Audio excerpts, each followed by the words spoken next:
नमस्कार मित्रों, good morning और स्वागत है आपका सुबोध क्लासेस प्राइवेट लिमिटेड के यूट्यूब चैनल सुबोध गुरुजी में। मैं नरेंद्र चौहान एक बार फिर आपका स्वागत करता हूं हमारे राजस्थान बोर्ड के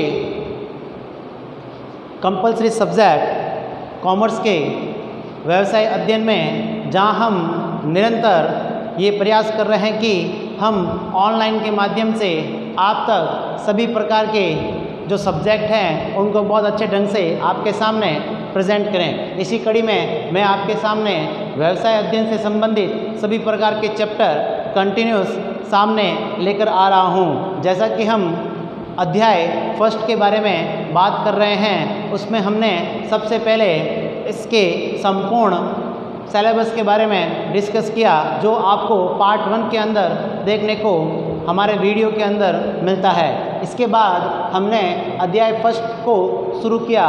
उसके अंतर्गत हमने प्रबंध के सामान्य परिचय के बारे में देखा कि प्रबंध का क्या अर्थ है, प्रबंध की क्या विशेषता है, प्रबंध की कौन कौन सी ऐसी विशेषताएं हैं जिनके कारण प्रबंध इतना अच्छा माना जाता है। उसके बाद में हमने प्रबंध के उद्देश्यों के बारे में वर्णन किया। उसके बाद हमने प्रबंध के महत्वों के बारे में चर्चा की कि प्रबंध इतना इम्पोर्टेंस क्यों है। तो प्यारे विद्यार्थियों, आज हमारा जो टॉपिक है, इसी को कड़ी को आगे बढ़ाते हुए हमने इसी के क्रम में कंटिन्यूस करते हुए चैप्टर हमने लिया है प्रबंध की प्रकृति। दोस्तों देखिए, प्रबंध की प्रकृति का मतलब होता है कि प्रबंध का नेचर कैसा है। जिस प्रकार वातावरण का नेचर होता है, वायु का नेचर होता है, पानी का नेचर होता है, व्यक्ति का नेचर होता है, उसी प्रकार प्रबंध का भी नेचर होता है। नेचर ऑफ मैनेजमेंट, यानी प्रबंध की प्रकृति क्या है। प्रकृति का तात्पर्य होता है कि उसका स्वभाव कैसा है, उसकी प्रकृति कैसी है, वह किस प्रकार से अपने आप को अन्य प्रकार से संबोधित कर पाते हैं। तो इसी कड़ी के अंतर्गत हम देखते हैं कि प्रबंध की प्रकृति को कई भागों में बांटा गया है। मुख्य रूप से आपकी जो राजस्थान की बुक है, इसके अंतर्गत प्रबंध की प्रकृति को 4 भागों में बांटा गया है। पहला जो है वह है प्रबंध बहुविद्या के रूप में।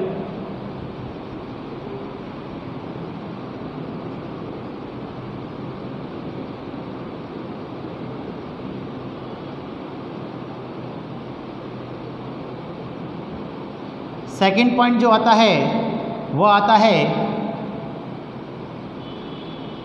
प्रबंध कला है या विज्ञान है। तीसरा पॉइंट आता है प्रबंध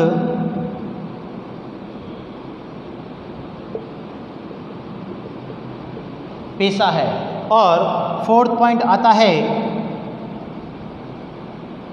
प्रबंध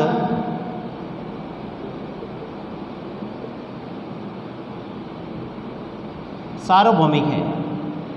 देखिए दोस्तों, प्यारे विद्यार्थियों, यहाँ पर हम अगर देखते हैं तो ये प्रबंध की प्रकृति से संबंधित 4 प्रकार के जो पॉइंट्स हैं, ये आपकी बुक्स के अंदर बताए गए हैं। अगर मैं इन सबको डिक्लेयर करता चलूँ तो सबसे पहला जो पॉइंट है प्रबंध बहुविद्या के रूप में। प्रबंध बहुविद्या के रूप में आप यहाँ पर देखते हैं कि प्रबंध अनेक प्रकार के सब्जेक्ट से मिलकर बनता है। अर्थात प्रबंध का जो रोल होता है वो कई सब्जेक्ट्स के अंदर हमें देखने को मिलता है। विद्या का रूप मतलब होता है, बहु का मतलब होता है अनेक, और विद्या का मतलब होता है शिक्षा। यानी प्रबंध जो है हमें कई प्रकार के सब्जेक्ट्स में देखने को मिलता है। यहाँ पर अगर मैं बात करूँ कि अर्थशास्त्र में क्या प्रबंध का योगदान है, क्या अर्थशास्त्र से संबंधित सभी प्रकार के जो पॉइंट्स हैं क्या हमें प्रबंध में देखने को मिलते हैं। इसके आगे यदि मैं राजनीति शास्त्र की बात करूं, क्या प्रबंध इसमें भी हमें देखने को मिलता है। क्या प्रबंध के गुण राजनीति शास्त्र के जो गुण हैं प्रबंध के अंदर देखने को मिलते हैं। क्या मनोविज्ञान की शाखा का ज्ञान हमें प्रबंध में देखने को मिलता है। तो निश्चित रूप से प्यारे दोस्तों, हमें सभी प्रकार के अन्य और भी ऐसे विषय हैं जिनका समावेश प्रबंध में होता है। अर्थशास्त्र के अंतर्गत सभी प्रकार की जो नीतियाँ नियोजन बनाए जाते हैं वह हमें प्रबंध में देखने को मिलते हैं। इसलिए मैं ये कह सकता हूँ कि प्रबंध बहुविद्या के रूप में सर्वमान्य प्रयुक्त रूप से स्पष्ट होता है। आगे हम इसी कड़ी के अंतर चलते हैं कि क्या राजनीति शास्त्र के विषयों का समावेश प्रबंध में देखने को मिलता है। तो बिल्कुल प्यारे दोस्तों, हमें देखने को मिलता है। क्यों मिलता है? क्योंकि राजनीति के अंदर सभी प्रकार के नियम अपनाए जाते हैं, सभी प्रकार के रूल्स रेगुलेशन अपनाए जाते हैं। इसलिए प्रबंध के अंतर्गत भी राजनीति शास्त्र से संबंधित विषयों का समावेश किया जाता है। क्या मनोविज्ञान से संबंधित बातों का ध्यान प्रबंध में रखा जाता है। जिस प्रकार हम ये देखते हैं कि प्रबंध का कार्य व्यक्तियों का एक समूह बनाकर उनसे काम करवाना होता है, उसी प्रकार एक मनोविज्ञान व्यक्ति के मन विचार को जानकर उससे संबंधित कार्य को करवाता है। उसी प्रकार मनोविज्ञान से संबंधित शाखा का ज्ञान भी हमें प्रबंध में देखने को मिलता है। और भी कई सारी ऐसे सब्जेक्ट्स हैं जिनका ज्ञान प्रबंध के अंतर्गत होता है। इसलिए यह कहना कहीं पर भी गलत नहीं होगा कि प्रबंध बहुविद्या के रूप में है। तो आपने देखा होगा कि जब हम प्रकृति की बात कर रहे हैं तो निश्चित रूप से प्रबंध बहुविद्या के रूप में है।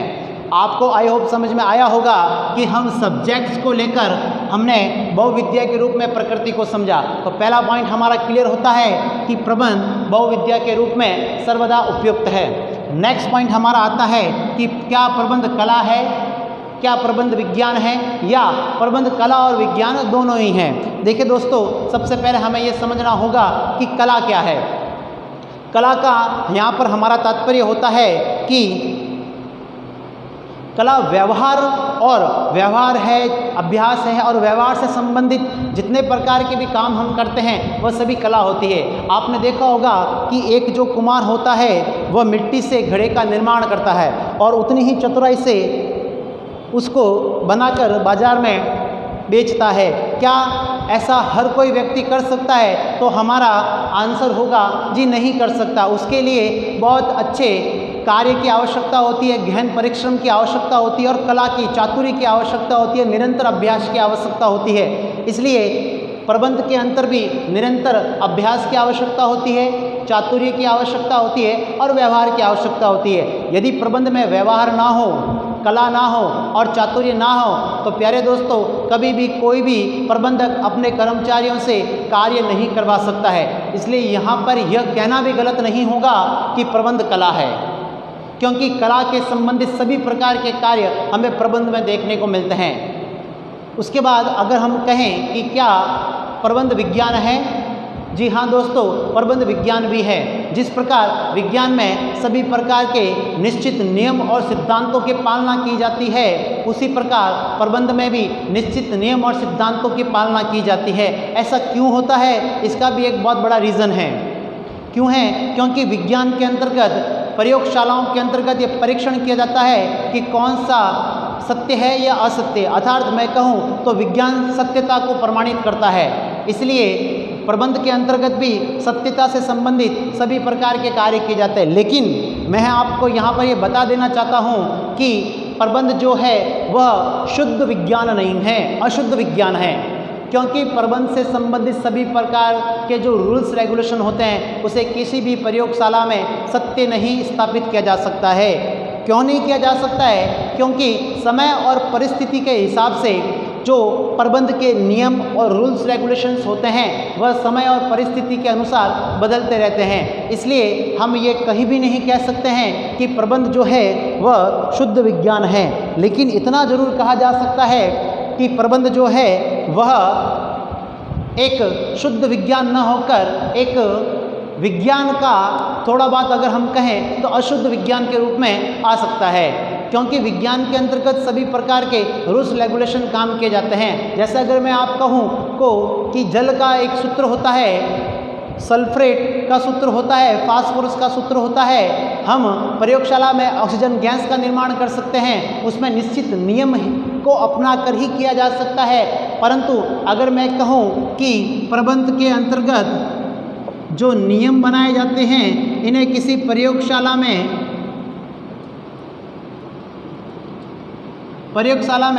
परीक्षण किया जाए तो नहीं किया जा सकता है। क्योंकि किसी भी नियमों प्रबंध से संबंधित नियम केवल व्यवहारिक तौर पर बनाए जाते हैं। उन्हें परिस्थिति और नियमों के उन्हें परिस्थिति और स्थितियों के अनुसार उन्हें परिवर्तन करना जरूरी होता है, क्योंकि यदि परिवर्तन नहीं करेंगे तो कोई भी संस्थान जो होगा या कोई भी जो कंपनी होगी लंबे समय तक अपने आप को बाजार में या लंबे समय तक अपने आप में लंबे समय तक नहीं चल पाएगी। इसका कारण ये होता है कि नियमों में बदलाव जरूरी होता है। इसलिए यहाँ पर यह भी कहना सही नहीं होगा कि प्रबंध विज्ञान है, पर इतना जरूर कहा जा सकता है, देखिए कला और विज्ञान अपने आप में बहुत ही अलग एक दो पार्ट होते हैं। कला को मैं जरूर कह सकता हूँ कि कला के अंतर्गत जिस प्रकार से व्यवहार और व्यवहार से संबंधित कार्यों को किया जाता है वही प्रबंध में भी अपनाया जा सकता है। लेकिन विज्ञान के अंतर्गत विज्ञान की शाखाओं से संबंधित जितने भी प्रकार के भी नियम होते हैं उन्हें हम कभी भी प्रबंध पर थोपे नहीं जा सकते हैं, उन पर अप्लाई नहीं किए जा सकते हैं। परंतु जिस प्रकार विज्ञान के निश्चित नियम और सिद्धांत होते हैं उसी प्रकार से एक प्रबंध के भी निश्चित नियम और सिद्धांत होते हैं जिन पर प्रबंध का कार्य किया जाता है। इसलिए दोस्तों मैं ये जरूर कह सकता हूँ कि प्रबंध कला भी है और प्रबंध विज्ञान भी है। प्रबंध कला और विज्ञान दोनों का एक सम्मिलित रूप है जिसे हम प्रबंध की प्रकृति से संबंधित देखते हैं। इसलिए प्यारे दोस्तों जो हमारा सेकंड पॉइंट है वह है प्रबंध कला है या विज्ञान है। आई होप आपको दोनों पॉइंट अच्छे ढंग से समझ में आए होंगे। मैं आपको वापस एक बार रिकॉल करवा देता हूँ कि प्रबंध की जो प्रकृति है उसको हमने 4 भागों में यहाँ पर डिवाइडेड किया है। पहला पॉइंट है प्रबंध बहुविद्या के रूप में। प्रबंध के अंतर्गत बहुत सारे सब्जेक्ट से संबंधित सभी प्रकार के जो सब्जेक्ट होते हैं उनमें जितने भी जो नियम होते हैं, जो रूल्स रेगुलेशंस होते हैं, उनका समावेश प्रबंध में देखने को मिलता है। इसलिए प्रबंध अनेक सब्जेक्ट का मिला जुला एक रूप है। उसके बाद प्रबंध कला है या विज्ञान है, यह हमने अभी देखा। जी हाँ, प्रबंध कला भी है, जी हाँ, प्रबंध विज्ञान भी है। और मैं अगर आगे कहूँ तो प्रबंध कला और विज्ञान दोनों का एक सम्मिलित रूप है। उसके बाद प्यारे दोस्तों हम देखते हैं कि प्रबंध पेशा है। जी हाँ, प्रबंध पेशा भी है।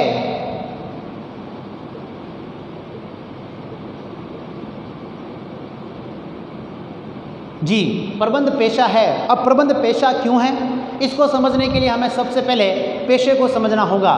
देखिए दोस्तों, प्रोफेशनल जो चीज़ होती है उसके लिए हमें सबसे पहले एक डिग्री प्राप्त करनी पड़ती है, एक ज्ञान प्राप्त करना पड़ता है जो किसी संस्थान में या किसी विश्वविद्यालय या विद्यालय से संबंधित हमें प्राप्त करवाया जाता है। जैसे अगर मैं बात करूं भारत के अंतर्गत चिकित्सक यानी डॉक्टर और इंजीनियर यानी अभियंत्रिकी बनने के लिए भारत सरकार द्वारा निर्धारित एक डिग्री को प्राप्त करना होता है और उस डिग्री का इस्तेमाल करने के बाद में ही उसे किसी संस्थान से रजिस्टर्ड होना पड़ता है। जैसे हमारे यहाँ पर भारत में वकील बनने पर वकालत की डिग्री लेने पर the bar council of India से रजिस्टर्ड होकर ही उस व्यक्ति को एक रजिस्टर्ड नंबर दिए जाते हैं। उसके बाद वह अपनी वकालत को शुरू कर पाता है। यानी वकालत भी एक पेशे की तरह कार्य करता है। उस वकील को वकालत करने के लिए, लोगों की समस्याओं का समाधान कोर्ट में करने के लिए अपने आप को एक रजिस्टर्ड नंबर देना होगा, जिसे बार काउंसिल ऑफ इंडिया से रजिस्टर्ड करवा कर उसे नंबर दिया जाता है। तभी वह व्यक्ति, उसे एक लाइसेंस दिया जाता है, तभी वह व्यक्ति कोर्ट के अंदर लोगों की समस्या के समाधान के लिए केस लड़ सकता है। तो दोस्तों आपको समझ में आया होगा कि पेशा क्या है। डॉक्टर बनने के लिए आपको डिग्री तो आपने ले ली, but medical of council of India से आपको रजिस्टर्ड होना पड़ता है। उसी प्रकार इंजीनियर्स के लिए है, उसी प्रकार मैनेजमेंट के लिए भी है। अब आप सोचेंगे कि मैनेजमेंट के लिए कहाँ से रजिस्टर्ड होना पड़ता है, तो प्यारे दोस्तों मैनेजमेंट के लिए किसी प्रकार से कहीं रजिस्टर्ड होने की आवश्यकता नहीं होती है। हमें केवल किसी संस्थान से MBA की डिग्री प्राप्त करनी होती है या BBA की डिग्री प्राप्त करनी होती है। जब आप इस प्रकार की डिग्रियों को ले लेते हैं तब आप में एक ऐसी योग्यता आ जाती है कि आप किसी भी संस्थान में एक पेशेवर प्रबंधक के रूप में कार्य कर सकते हैं। पेशेवर प्रबंधक के रूप में कार्य करने के लिए आपको MBA और BBA से संबंधित जो डिग्री होती है उनमें आपको ये सिखाया जाता है कि आप किसी भी संस्थान में प्रबंधक बनेंगे तब आपको कौन कौन से कार्य करने हैं, कौन कौन से फंक्शंस को अप्लाई करना है। वहाँ पर आपको पूर्ण रूप से ये सिखाया जाता है कि आप कैसे कार्य करेंगे। जैसे दोस्तों CA बनते हैं लोग, अब CA के लिए क्या होता है, चार्टर्ड अकाउंटेंट, सनद लेखाकार।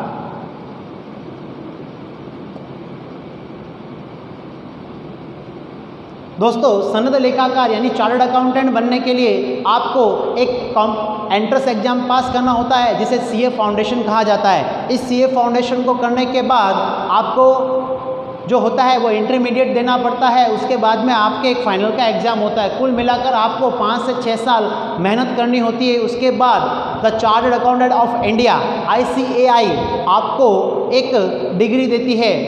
उस डिग्री का आप उपयोग करते हुए अपने आप को रजिस्टर्ड करते हैं। ICAI आपको रजिस्टर्ड नंबर देता है। उसके बाद आप जो हैं वो CA का कार्य कर सकते हैं, अर्थात अपनी फर्म खोलकर, अपना ऑफिस खोलकर आप लोगों के टैक्स से संबंधित सभी प्रकार के कार्यों को कर सकते हैं। तो दोस्तों आपको समझ में आया होगा कि जो पेशा है वह क्या है। अब मैं पेशे को प्रबंध से जोड़ता हूँ। पेशे को प्रबंध से क्यों जोड़ा गया है? देखिए दोस्तों, किसी भी संस्थान में प्रबंध का कार्य बड़ा महत्वपूर्ण कार्य होता है। इस प्रबंध के कार्य को करने के लिए हमें कई लोगों की आवश्यकता होती है। जैसे मैनेजर हो गया। मैं आपको एक छोटे से चित्र के माध्यम से समझाता हूँ कि किसी भी प्रबंधक, किसी भी संस्थान के अंदर हमें 3 लेवल देखने को मिलते हैं जहाँ पर प्रबंध से संबंधित कार्य किए जाते हैं। पहला होता है उच्च स्तर, हाई लेवल।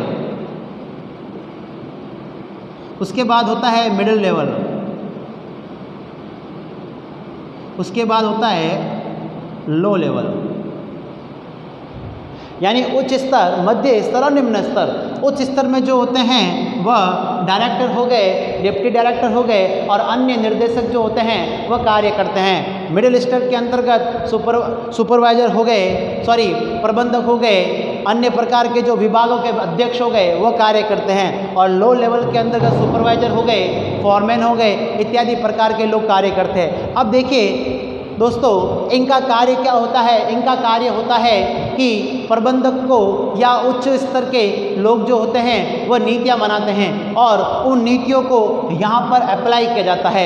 तो दोस्तों मेरे इसको बताने का कारण ये था कि प्रबंध के अंदर भी पेशे का योगदान होता है। यहाँ पर जो लोग काम करते हैं उन्हें प्रबंधक कहा जाता है। अब डायरेक्टली आपने देखा होगा कि बैंक के अंदर जो मैनेजर काम करता है, क्या उसके पास किसी प्रकार की योग्यता नहीं होती है? जी जरूर होती है उसके पास में योग्यता। वह भी किसी संस्थान या किसी विश्वविद्यालय से डिग्री लेकर ही एक एग्जाम पास करके ही बैंक का मैनेजर बनता है। इस मैनेजर तक बनने के लिए उसे कई प्रकार के समस्याओं से गुजरना पड़ता है, उसे कई प्रकार का ज्ञान लेना पड़ता है, यानी उसके अंदर एक पेशेवर योग्यता आ जाती है। इस पेशेवर योग्यता के कारण ही उसे मैनेजर कहा जाता है, प्रबंधक कहा जाता है। उसी प्रकार दोस्तों एक बड़े बड़े संस्थान के अंतर्गत हमें मैनेजर देखने को मिलते हैं, प्रबंधक देखने को मिलते हैं। इन प्रबंधकों के लिए योग्यता सरकार के द्वारा निर्धारित की गई है, जो कहीं कहीं पर अनुभव के आधार पर भी प्राप्त की जा सकती है और एक डिग्री के आधार पर भी प्राप्त की जा सकती है। भारत के अंतर्गत इस प्रकार की योग्यताओं के लिए एक MBA की डिग्री निर्धारित की गई है। एक MBA की डिग्री और एक BBA की डिग्री निर्धारित की गई है। BBA करने के बाद व्यक्ति MBA करता है, या आप कॉमर्स करने के बाद भी बैचलर ऑफ कॉमर्स BCom की डिग्री करने के बाद भी MBA की डिग्री कर सकते हैं। MBA की डिग्री का मतलब होता है कि एक व्यक्ति 2 साल तक निरंतर उससे संबंधित शिक्षा का ज्ञान लेता है और उस शिक्षा का ज्ञान लेने के बाद में अपने इस ज्ञान को किसी संस्थान के अंतर्गत एज ए मैनेजर के रूप में उपयोग करता है। उसे वहाँ पर यह सिखाया जाता है कि आपको काम कैसे करना है, उन्हें ये समझाया जाता है, उन्हें पढ़ाया जाता है, उनके एग्ज़ाम्स होते हैं, उन एग्ज़ाम में उनके अंक निर्धारित किए जाते हैं। जब कभी कंपनियाँ रिक्रूटमेंट करती है और वहाँ से डायरेक्ट मैनेजर की पोस्ट पर उन्हें अप्लाई करती है। इस प्रकार दोस्तों आपने देखा कि प्रबंध भी एक पेशा है, यानी प्रबंध के अंतर्गत पेशेवर के गुण होते हैं। लेकिन यहाँ पर एक अपवाद के रूप में यह भी आता है कि क्या जरूरी है कि प्रबंध के अंतर्गत पेशेवर लोगों की ही नियुक्तियाँ की जाए? MBA की डिग्री लेकर आए, BBA की डिग्री लेकर आए। देखिए दोस्तों इतना तो कोई आवश्यक नहीं है, क्योंकि ऐसी भी कई संस्थाएं हैं जहां पर लोगों के पास में योग्यता तो नहीं है, लेकिन इतना अनुभव हो गया है कि वह एक डिग्री प्राप्त व्यक्ति से भी अच्छा कार्य कर सकते हैं। तो उसके लिए ये अपवाद के रूप में होता है। बट हम कहीं पर ऐसी संस्थाएं हैं, जैसे अगर मैं बैंक की बात करूं तो बैंक के से संबंधित ऐसे कई पुराने कर्मचारी हैं जिनके पास इतनी योग्यता हो गई है कि उन्हें डायरेक्ट मैनेजर की पोस्ट पर लगा दिया जाता है। यानी अगर वह क्लर्क बना है तो क्लर्क से वह ऊपर सुपरवाइजर जाएगा, सुपरवाइजर से आगे बढ़ते हुए वह एक पेशेवर व्यक्ति यानी मैनेजर की स्थिति तक पहुंच जाएगा। यदि मैं प्राइवेट क्षेत्र की बात करूं तो प्यारे दोस्तों, प्राइवेट क्षेत्र के अंतर्गत तो डिग्री का इस्तेमाल ही किया जाता है। डिग्री से संबंधित तो कोई बात नहीं हो तो उन्हें रिक्रूटमेंट तक भी नहीं मिलती है। तब दोस्तों अब आपको समझ में अच्छे ढंग से आ गया होगा कि प्रबंध के अंतर्गत भी पेशा कितना इम्पोर्टेंस या प्रबंध से पेशे को क्यों जोड़ा गया है। इसलिए यहाँ कहना भी गलत नहीं होगा कि प्रबंध की प्रकृति से संबंधित यानी प्रबंध एक पेशा है। उसके बाद हम चलते हैं कि क्या प्रबंध सार्वभौमिक है। हाँ दोस्तों, प्रबंध सार्वभौमिक है। प्रबंध सार्वभौमिक क्यों है?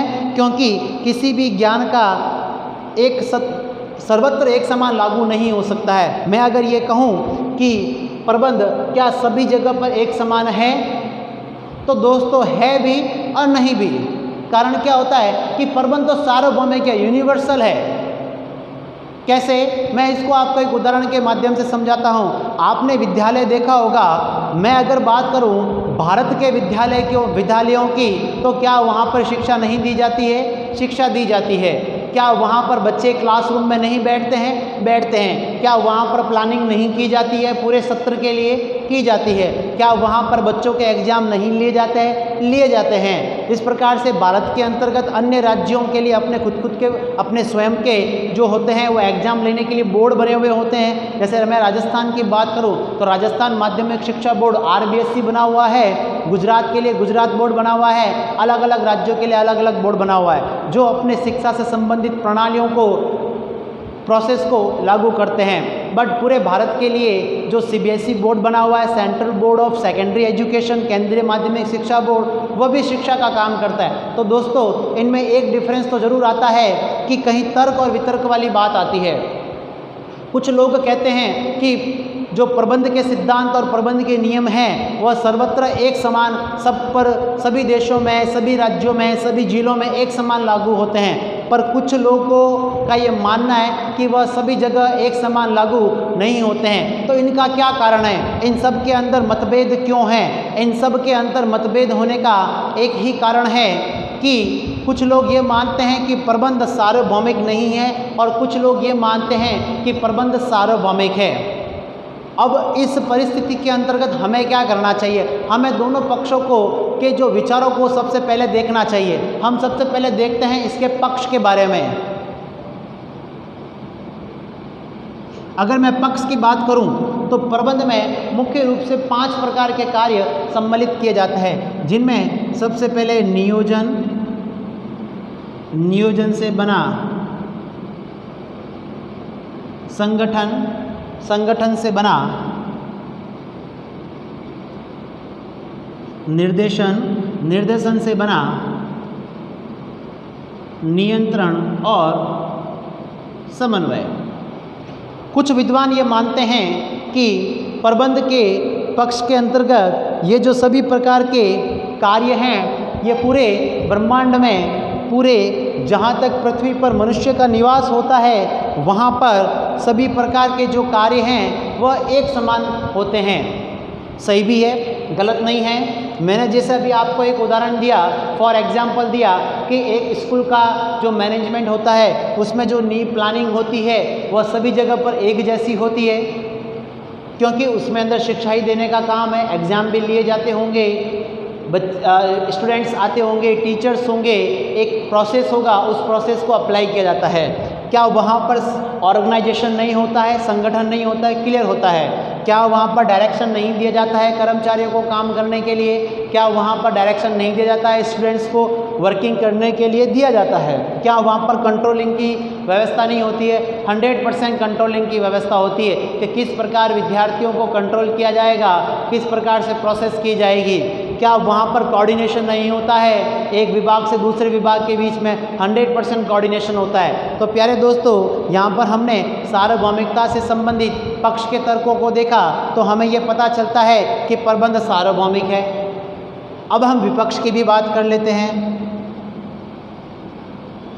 देखिए, पक्ष और विपक्ष से संबंधित जितने प्रकार के भी तर्क हैं, उन तर्कों में जो सभी देशों में समान रूप से लागू होते हैं, जो नियोजन है, संगठन है, निर्देशन है, ये कुछ अपने आप में ही नहीं हो गए। कुछ लोगों ने कुछ लोगों ने इसका निरीक्षण किया, जिसके अंतर्गत एक व्यक्ति का नाम आता है, वह है थियो हेमन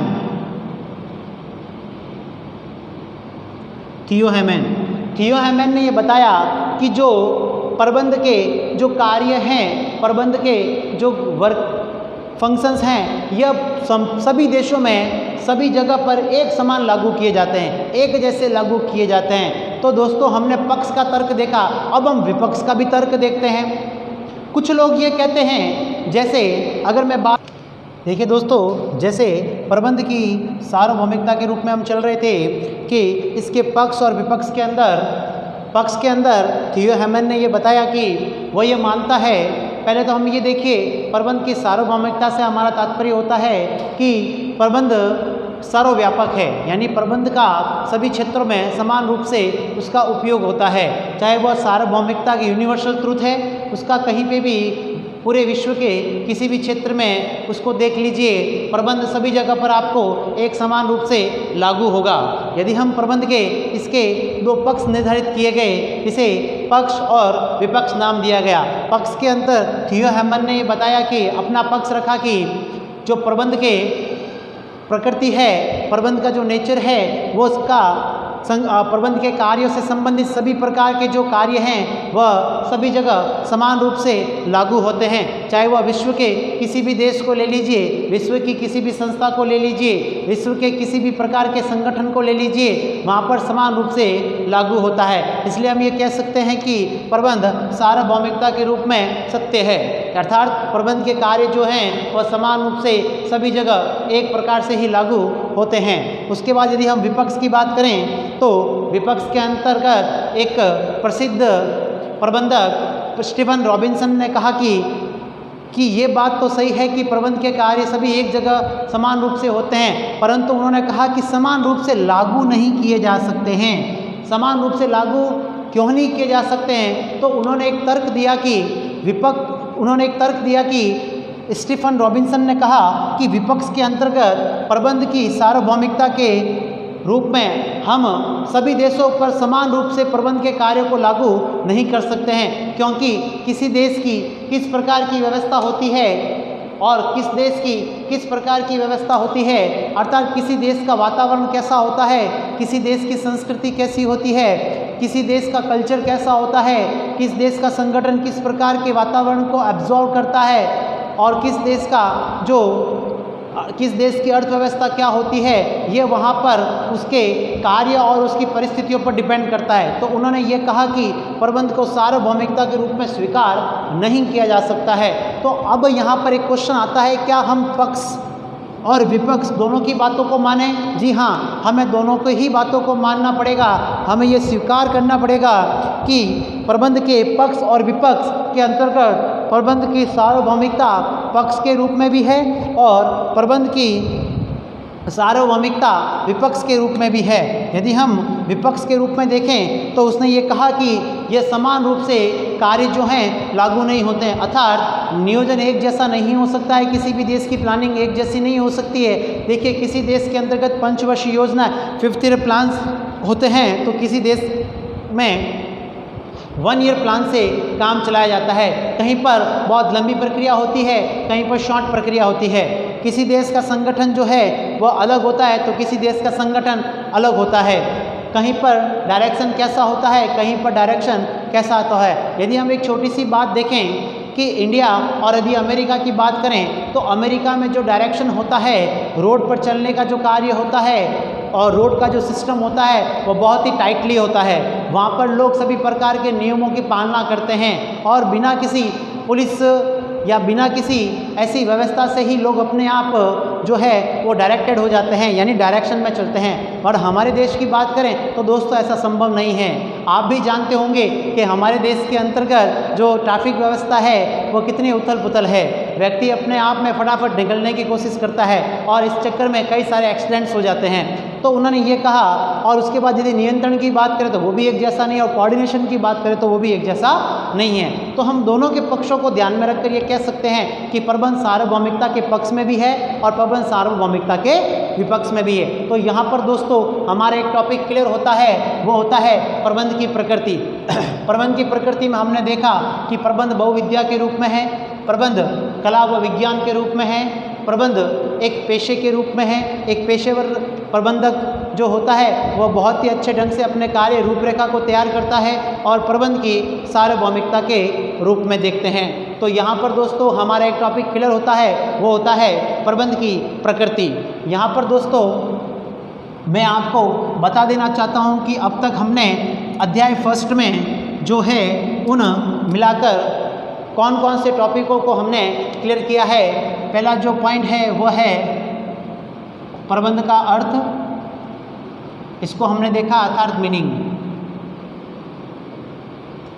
उसके बाद में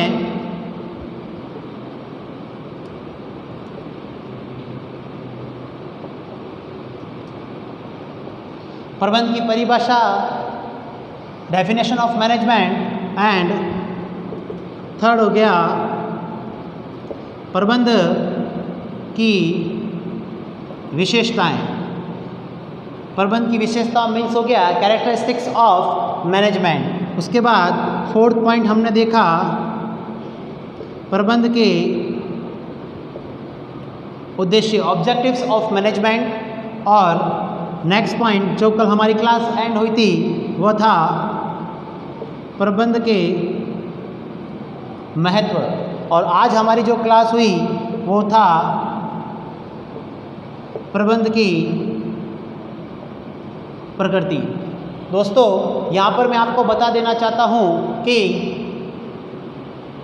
अध्याय 1, 2 और 3 इन तीनों को मिलाकर 1, 2, 4 और 6 अर्थात 16 नंबर के क्वेश्चन पुटअप किए जा सकते हैं। इसका जो पहला फर्स्ट वीडियो जो मैंने आपको राजस्थान बोर्ड का जो सिलेबस है 12th कॉमर्स का, राजस्थान बोर्ड के 12th कॉमर्स के व्यवसाय अध्ययन का जो सिलेबस है, जो इसका यदि आप सुबोध गुरुजी चैनल के YouTube चैनल के अंदर जाकर प्लेलिस्ट को आप ओपन करोगे तो पहला वीडियो आपको मेरे सिलेबस के बारे में आपको पता चलेगा कि मैंने पूरा सिलेबस डिस्कस कर रखा है। जो मैंने पूरी किताब को 8 भागों में बांट रखा है, 8 पार्ट्स में बांट रखा है। उसका पहला पार्ट हम लेकर चल रहे हैं अध्याय 1, 2 और 3, तीनों ही मैनेजमेंट के चैप्टर हैं और हम फर्स्ट चैप्टर के बारे में बात कर रहे हैं। यदि मैं फर्स्ट चैप्टर की बात करूं तो दोस्तों 16 नंबर के क्वेश्चन तो यहीं से ही पुटअप किए जा सकते हैं। ये जरूरी नहीं है कि दोस्तों जो टीचर है वह चैप्टर नंबर 2 और 3 को ध्यान में रखे। हो सकता है जिसके बनाने जो पेपर बनाया उसकी मानसिकता, उसकी मेंटलिटी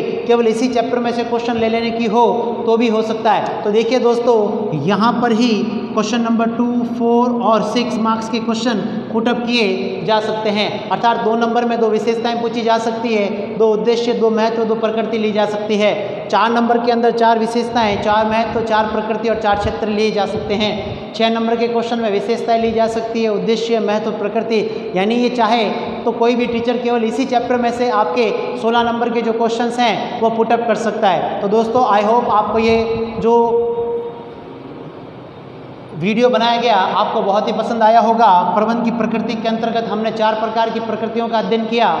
बहुत ही अच्छा क्वेश्चन है, बहुत ही अच्छे ढंग से इसको लिखा जा सकता है। हमने प्रबंध की प्रकृति के अंदर देखा कि प्रबंध बहुविद्या के रूप में है, अनेक विषयों का समावेश होता है। अर्थशास्त्र ले लीजिए, राजनीति ले लीजिए, मनोविज्ञान ले लीजिए, जीव विज्ञान ले लीजिए, दर्शन शास्त्र ले लीजिए। अनेक प्रकार के विषयों के जो नियम होते हैं वो हमें प्रबंध में देखने को मिलते हैं। उसी प्रकार सेकंड पॉइंट इसका आता है कि प्रबंध कला है या विज्ञान है, या प्रबंध कला और विज्ञान दोनों है। तो निश्चित रूप से दोस्तों प्रबंध कला भी है, प्रबंध विज्ञान भी है, शुद्ध विज्ञान नहीं है। और प्रबंध विज्ञान और कला का मिला जुला एक रूप है जो हमने इस वीडियो के अंतर्गत देखा था। थर्ड पॉइंट था हमारा क्या प्रबंध पेशा है। जी हाँ दोस्तों, प्रबंध पेशा है क्योंकि प्रबंध के अंतर्गत पेशेवर लोगों की नियुक्ति की जाती है, क्योंकि बड़े बड़े स्तरों पर काम करने के लिए, प्रबंध के कार्य की रूपरेखा तैयार कराने के लिए और करने के लिए हमें प्रबंधक जैसे लोगों की आवश्यकता होती है, जिनकी रिक्रूटमेंट की जाती है, जिनके लिए विशेष योग्यता और दक्षता की आवश्यकता होती है। उन लोगों को रिक्वायरमेंट किया जाता है और वो लोग किसी संगठन के अंतर्गत ऊंचे पद पर कार्य करते हुए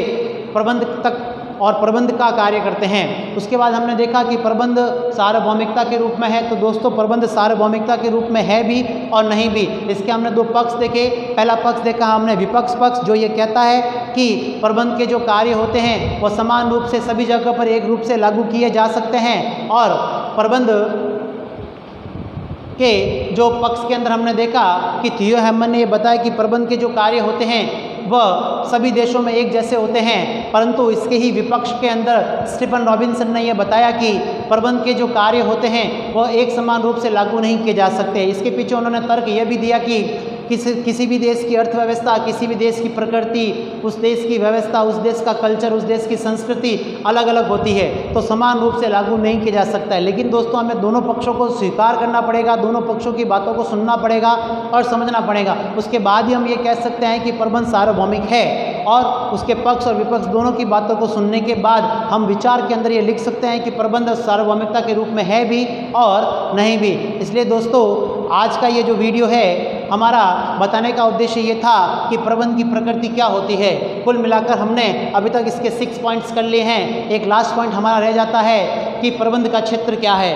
उसके बारे में हम नेक्स्ट वीडियो के अंदर क्लियर करते हैं कि प्रबंध का जो क्षेत्र है वो कितना है। उसके बाद हमारा फर्स्ट टॉपिक क्लियर होता है। तो दोस्तों केवल 16 नंबर के क्वेश्चन इसी में से पुटअप किए जा सकते हैं, इसलिए आप हमारे सभी प्रकार के वीडियो को ध्यान से देखिए, समझिए, उसको सब्सक्राइब कीजिए, लाइक कीजिए। जितना ज़्यादा आप उसको लाइक करेंगे उतना ज़्यादा हमको मोटिवेशन मिलेगा, हम और अच्छे से अच्छे वीडियो बनाने के अंदर कामयाब होंगे और आपके सामने एक बहुत ही अच्छे ढंग से प्रेजेंटेशन लाकर आपकी समस्याओं का समाधान कर पाएंगे। प्यारे विद्यार्थियों, मैं पूरी कोशिश करता हूँ, हमारी पूरी टीम कोशिश करती है, हमारे सुबोध क्लासेस के जो जितने भी हमारे टीम हैं वह हम पूरे इसी प्रयास में लगे रहते हैं कि आप तक सभी प्रकार की सूचनाएं जो होती है वो बहुत ही अच्छे ढंग से दी जाए, ताकि विद्यार्थी इस लॉकडाउन के माहौल में और इसके बाद में भी आसानी से घर बैठकर अपने संबंधित सभी प्रकार के विषयों की तैयारी अच्छे ढंग से कर सके। आप यदि हमारे चैनल को सब्सक्राइब करते हैं और उसके प्लेलिस्ट में जाकर देखते हैं तो कई प्रकार के वीडियो आपको देखने को मिलेंगे। ठीक है दोस्तों, इसी के साथ मैं आज की क्लास को समाप्त करता हूं और आपसे आशा करता हूं कि आप सुबोध क्लासेस प्राइवेट लिमिटेड के यूट्यूब चैनल सुबोध गुरुजी को सब्सक्राइब करें, लाइक करें एंड शेयर करें। बहुत बहुत धन्यवाद।